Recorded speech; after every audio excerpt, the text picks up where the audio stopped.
So you just wrote your first blog post. Well, the bad news is thousands of people around the world will also create content for the web today. So you may wonder, how do you rank above them? Google determines its rankings in 3 steps. First, your website is crawled. Google will send a bot through your website to see each of the pages and what you wrote about.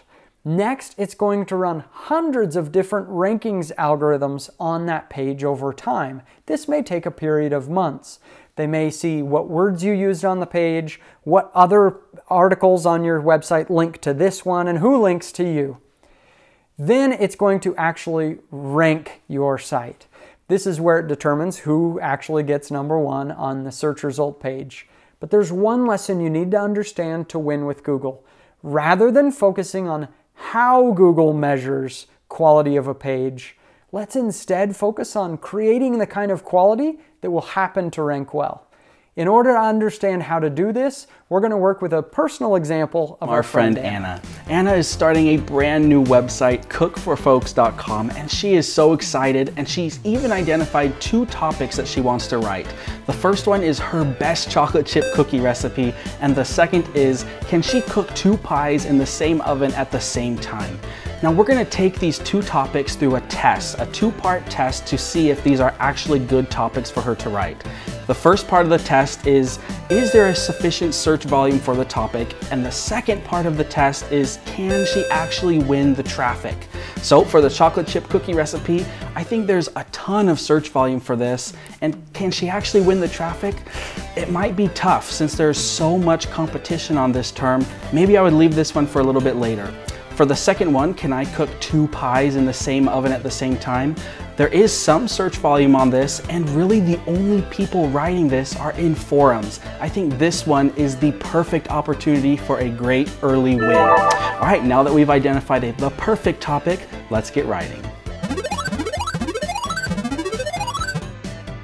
Anna's ready to face this hurdle of actually writing the content. The first thing that she needs to do is spend 30 minutes only researching the topic. Don't write anything. This we've learned after writing thousands of blog posts on many different websites that we've owned. Spending 30 minutes to just gather your thoughts, increase the depth of your own knowledge, can help you to make a much more helpful resource for somebody who gets there. Then she's going to spend about 15 minutes just writing a quick few sentence answer and adding the subtitles, the different aspects to the question that she wants to take. And then she's going to spend a little bit of time writing about 200 words between each of the subtitles. Now she's not writing one giant blog post, she's just filling in little bits, which makes it easier to approach. The whole purpose is, how could we make a blog that's so helpful that people are like, yes, I'm so glad I found this. And it's great that Anna has written her first blog post, but it's really just not good enough. Now she's facing a new hurdle.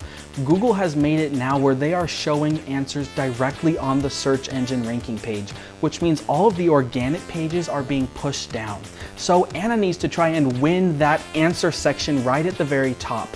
Now you might see various types of answer sections on the Google search engine ranking page, and you might see it in a list, a video, a table, and most commonly a paragraph style answer, which make up about 50% of the answer target results on the search page.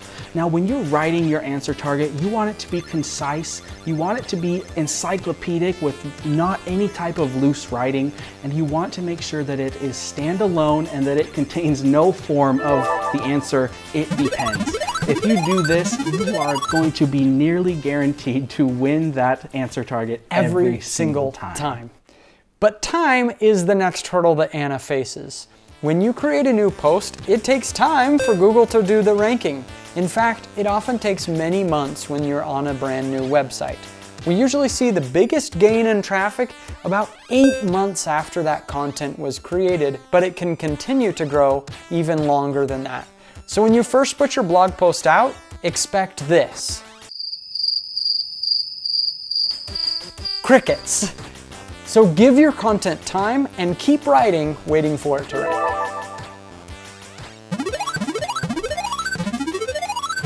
The next hurdle that Anna faces is that Google's never going to rank a site with just one article. It's great that she's published that one article, but now she needs to begin to publish other articles, even dozens, maybe hundreds of articles, depending on how big she wants her site.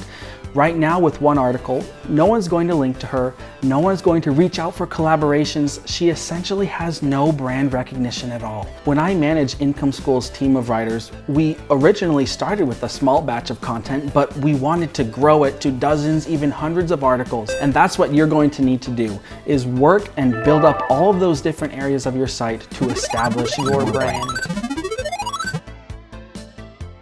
But there's another hurdle that Anna faces. Right now, her site has no links to it.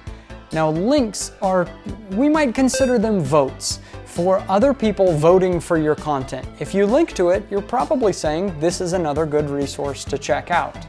Now, it used to be that links really drove everything in SEO, and just by getting a bunch of links, you could make just about anything rank. Links are still an important part of SEO, but they're not everything, and Google has found ways to cut out people who are trying to game the system. So how do you get other people to link to your website? Write stats on your website. Have tables of data and great quotes that people can grab. Just give them good reasons, and those links will happen over time. We had one website that had over 5,000 links, and we didn't do one thing to reach out to somebody asking for a link or anything like that. So that is an important part of SEO. But remember, there are many hundreds of different factors that Google's looking at for how to rank those websites.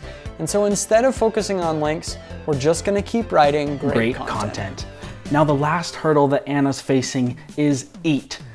Expertise, authoritativeness, and trustworthiness, which is Google's way of identifying content that has been written by an expert so that Google can recommend the best content possible. Now, building EAT in any industry is important, but there are some industries where it is critical, such as the medical field or the financial space. There are a lot of things that you can do to build EAT in your niche. Some of those things could include going to conferences, doing outreaches for blog posts. You can do collaborations. All of these things will help you be a part of the community where you can build your brand and show the community that you are the go-to source for their answers.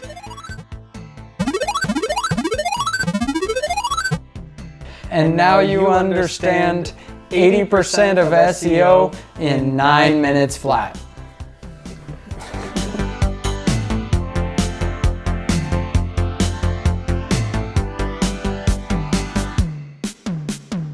Three, two, one. And now you understand 80% of SEO in 9 minutes flat. We do that one more time, sure. Just wave and smile. Yeah, so I guess wait for a little bit and then just hang out. Okay. This one. Not awkward at all. You want like a one leg thing or like you said, like just a couple? I'm picturing more of a like that. Okay. Alright.